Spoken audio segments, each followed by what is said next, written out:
যে বাসরাতে যদি দেখেন রক্তপাত হয়নি, তবে বুঝে নেবেন সেই নারী পূর্বে সহবাস করেছে। এই ভিডিওতে মেয়েদের ভার্জিনিটি পরীক্ষা করার প্রচলিত পদ্ধতিগুলো নিয়ে আলোচনা করব, রেফারেন্স সহ বুঝিয়ে বলবো এগুলো কতটুকু নির্ভরযোগ্য। একজন মেয়ে ভার্জিন বা কুমারী কিনা সেটা বোঝার জন্য চিকিৎসা বিজ্ঞানে বা সামাজিকভাবে 3টা পদ্ধতি প্রচলিত ছিল, এখনো কোথাও কোথাও আছে। সেই 3টা পদ্ধতি প্রথমে ছোট করে বুঝিয়ে বলি। 1 নম্বর পদ্ধতি হলো 2 ফিঙ্গার টেস্টিং। নারীদের যোনিপথে 2 আঙ্গুল ঢোকানো হয় এবং আঙ্গুল দিয়ে বোঝার চেষ্টা করা হয় যোনিপথ কতটুকু টাইট, কতটুকু চাপা বা প্রশস্ত, 2 আঙ্গুল সহজে ঢুকে যাচ্ছে নাকি 1 আঙ্গুল ঢুকছে ইত্যাদি। একজন নারী নিয়মিত সহবাস করেন কিনা তা এই পরীক্ষার মাধ্যমে ডাক্তাররা নির্ধারণ করার চেষ্টা করতেন। সাধারণত রেপ কেসে এই পরীক্ষাটা করা হতো, এখনো কিছু কিছু জায়গায় করা হয়। 2 নম্বর হলো হাইমেন ইন্সপেকশন। এই ক্ষেত্রে চোখ দিয়ে দেখা হয়, আগেরটার মতো আঙুল ঢোকানো হয় না। মেয়েদের যোনিপথের হাইমেন, অনেকে এটাকে সতীচ্ছদ পর্দা নামে চেনেন, সেইটা পরীক্ষা করা হয়। হাইমেনে কোনো ছেঁড়া আছে কিনা, থাকলে কোথায় ছেঁড়া, হাইমেনের আকার কেমন, মুখ কতটুকু বড়, এইসব দেখে বোঝার চেষ্টা করা হয় মেয়েটি আগে কখনো সহবাস করেছিল কিনা। 3 নাম্বারটা হলো প্রথম সহবাসের রক্তপাত। অনেকের ধারণা যে নারী কুমারী হলে সহবাসের রক্তপাত হবে, সেজন্য বাসরাতে অনেকে সাদা চাদর বিছিয়ে দেন যাতে রক্তের দাগ ভালোভাবে বোঝা যায় বউ কুমারী কিনা সেই পরীক্ষাটা যাতে হয়ে যায়। এই যে 3টা পদ্ধতি বললাম, এগুলো কতটুকু নির্ভরযোগ্য? আসলে কি এগুলো ব্যবহার করে বোঝা যায় একজন নারী কুমারী কিনা? এই পরীক্ষাগুলো নিয়ে সর্বশেষ মেডিকেল সায়েন্স কি বলে তা এখন বুঝিয়ে বলবো। প্রথমেই আসি 3 নাম্বার উপায়ে, প্রথম সহবাসে রক্তপাত। 100 জন নারীর উপরে করা একটা গবেষণায় দেখা গেছে যে 44 জনেরই প্রথম সহবাসে রক্তপাত হয়নি। সংখ্যাটা কিন্তু কম না, প্রায় অর্ধেকের কাছাকাছি নারী প্রথম সহবাসে রক্তপাত হয়নি। এমনকি কোনো ব্যথাও হয়নি 32 জনের। এমন আরো গবেষণা আছে যাতে দেখা গেছে প্রথম সহবাসে সবার রক্তপাত হয় না। রক্তপাত হওয়া এবং না হওয়া দুইটাই স্বাভাবিক।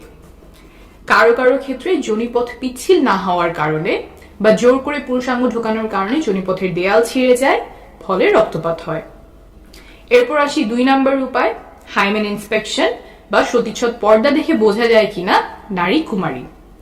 এইটার ব্যাপারে হয়তো অনেকেই শুনেছেন, সহবাস করলে মেয়েদের যোনিপথের পর্দা ফেটে যায়, আর তাহলে তো ওটা দেখলেই বোঝা যাওয়ার কথা যে সে সহবাস করেছে কিনা। অনেকেই মনে করেন হাইমেন এমন, এইভাবে যোনিপথের মুখ আটকে রাখে, সহবাস করলে পর্দাটা এমন ভাবে ফেটে যায়, তাহলে ভালো করে দেখলেই বোঝা যাওয়ার কথা যে নারী কুমারী কিনা। আমেরিকায় 36 জন গর্ভবতী টিনেজারদের উপরে একটা গবেষণা করা হয়। তাদের হাইমেন এবং গোপনাঙ্গ দেখে ডাক্তার নির্ণয় করার চেষ্টা করেন যে তারা পূর্বে সহবাস করেছে কিনা। 36 জনের মধ্যে মাত্র 2 জনের ক্ষেত্রে ডাক্তার বুঝতে পেরেছিলেন যে তারা আগে সহবাস করেছে, অথচ 36 জনই গর্ভবতী, অর্থাৎ বাকিরা সহবাস করেছিলেন কিন্তু তাদের হাইমেন দেখে বোঝা যায়নি। অনেকেই মনে করতে পারেন হাইমেন দেখে বোঝা না যাওয়ার কারণ কি? যদি এমন ছেঁড়া হয় তাহলে তো দেখেই বোঝা যাওয়ার কথা, কিন্তু আসলে হাইমেন এমন শক্ত কোনো পর্দা না। হাইমেন বা সতীচ্ছদ পর্দা কিছুটা এমন ইলাস্টিক, সংকোচন প্রসারণ বা বড় ছোট হতে পারে, আর এই হাইমেন থাকে যোনিপথের চারপাশ ঘিরে। আর যোনিপথের দেয়ালগুলো কিছুটা রাবার মতো ইলাস্টিক, ছোট বড় হতে পারে, এত বড় হতে পারে যে এই রাস্তা দিয়ে জন্মের সময় বাচ্চা বের হয়।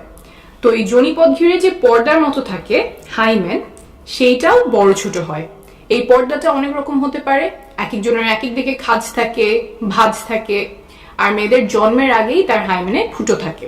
বড় হলে সেই ফুটো দিয়ে মাসিকের সময় রক্ত বের হয়। এই ফুটো অনেক ধরনের হতে পারে, বড় ছোট হতে পারে। ফুটোটা কত বড় হবে সেটা বয়স, ওজন, উচ্চতা সহ আরো অনেক কিছুর উপরেই নির্ভর করে। আবার সহবাস ছাড়াও অনেক কারণে হাইমেনে টান পড়তে পারে বা এক অংশ চিড়ে যেতে পারে, যেমন খেলাধুলা, আঘাত পাওয়া, তারপর মাসিকের সময় ট্যাম্পন ব্যবহার করা ইত্যাদি। এইসব কারণে হাইমেন দেখেই নিশ্চিতভাবে বলা সম্ভব না একজন নারী পূর্বে সহবাস করেছিলেন কিনা। এখানে বলে রাখা ভালো যে কারো কারো জন্মের সময় হাইমেনে ফুটো নাও থাকতে পারে। মেডিকেলের ভাষায় এটাকে আমরা বলি ইমপারফেক্ট হাইমেন, সেটা 1000-এ 1 বা তার চেয়েও কম হয়, তখন ছোট একটা সার্জারি করে হাইমেনে ফুটো করা হয়। এখন বলছি 1 নম্বর উপায় নিয়ে, 2 ফিঙ্গার টেস্ট। এই পরীক্ষাটা কোনো বৈজ্ঞানিক ভিত্তি ছাড়াই চিকিৎসা বিজ্ঞানে ঠাঁই পায়।